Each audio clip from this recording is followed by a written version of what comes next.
মিত্র মিত্র সম্পর্কে আল্লাহ তাআলা পবিত্র কোরআনে বলেন সূরা তাওবা, তিনি জীবন দান করেন এবং তিনি মৃত্যু ঘটান।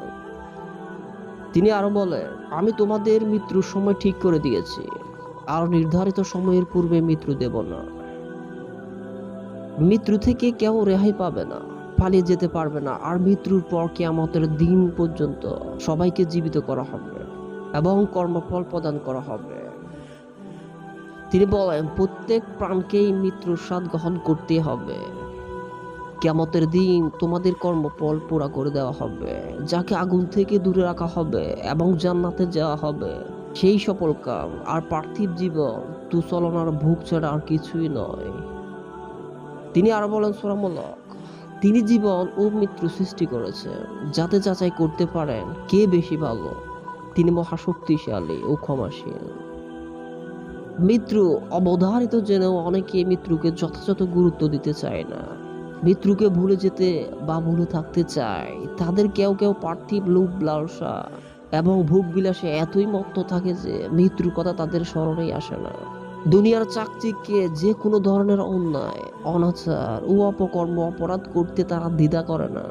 তাদের মৃত্যুর স্বভাব, আচার, ব্যবহার ও কর্ম থেকে মনে হয় মৃত্যু কখনোই তাদের নাগাল পাবে না। মহান আল্লাহ তাআলা একমাত্র উপাস্য হিসেবে মান্য করা, সৎকর্ম করা ও যাবতীয় অসৎকর্ম থেকে বিরত থাকা দুনিয়া ও আখিরাতে সফল হওয়ার পূর্ব শর্ত হলেও তারা এইসবে আমল দেওয়ার খরচ অনুভব করে না।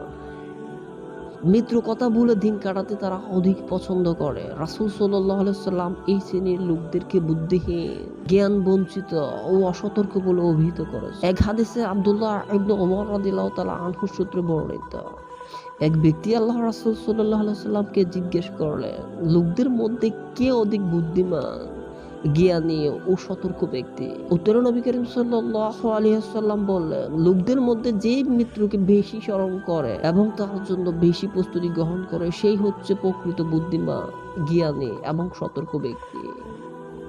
সে দুনিয়ায় সম্মান এবং পরলোকে মর্যাদা দুই লাভ করতে পারবে। আর রাসূল সাল্লাল্লাহু আলাইহি ওয়াসাল্লাম মৃত্যুকে বেশি বেশি স্মরণ করা এবং মৃত্যুর জন্য বেশি করে প্রস্তুতি হওয়ার তাগিদ দিলেও অধিকাংশ মানুষ মৃত্যুকে সেই রকম গুরুত্ব দেয় না। তারা মৃত্যুকে অস্বীকার করে না বটে, তবে যথাযথ আমলও দেয় না। ভাবে মৃত্যু এখনোই তাদের পাকড়াও করবে না, আরো বহুদিন তারা বেঁচে থাকবে। আশপাশের কারো মৃত্যু তাদের স্পর্শ করে না, সতর্ক করে না। প্রত্যেকেই স্বস্তি অনুভব করে এই ভেবে যে আমি তো বেঁচে আছি। এভাবে ভ্রান্তির ছলনে ভুলে থাকা কতটুকু শুনেছি, আমাদের সকলেরই ভাবা উচিত। অনেকেই মৃত্যুকে দূরে রাখার চেষ্টা ত্রুটি করে না, আসলে এটা ব্যর্থ চেষ্টা এবং মৃত্যুকে দূরে রাখা সম্ভব নয়। নির্ধারিত সময় সে আসবেই। অসুস্থতা, বিশেষ করে গুরুতর অসুস্থতা মুক্তির জন্য অনেকে দেশ বিদেশে চিকিৎসার জন্য পাড়ি জমাতে পিছপা হয় না। উপযুক্ত চিকিৎসার জন্য যে কোনো দেশে যাতায়াত কোনো দোষ নেই। তবে যদি কেউ মনে করে বিদেশে উন্নত চিকিৎসায় তার হায়াত বাড়বে, তবে মস্ত বড় ভুল হবে। কেননা প্রকৃত প্রস্তাবে হায়াত বাড়ে না, হায়াত বাড়ানো যায় না। আল্লাহ তাআলা যত দিন হায়াত রেখেছেন তত দিন কেউ বেঁচে থাকে। তিনি মৃত্যুর সময় নির্ধারিত করে দিয়েছেন, আর এক সেকেন্ড এদিক হবে না, সেদিকে হবে না। আল্লাহ তাআলা পবিত্র কোরআনে সূরা নিসায় বলেছেন, তোমরা যেখানে থাকো না কেন মৃত্যু তোমাদের নাগালে পাবে, এমনকি সুউচ্চ দুর্গে থাকলেও। সুতরাং মৃত্যুকে বেশি বেশি স্মরণ করতেই হবে, একই সঙ্গে মৃত্যুর জন্য প্রস্তুতিও নিতে হবে।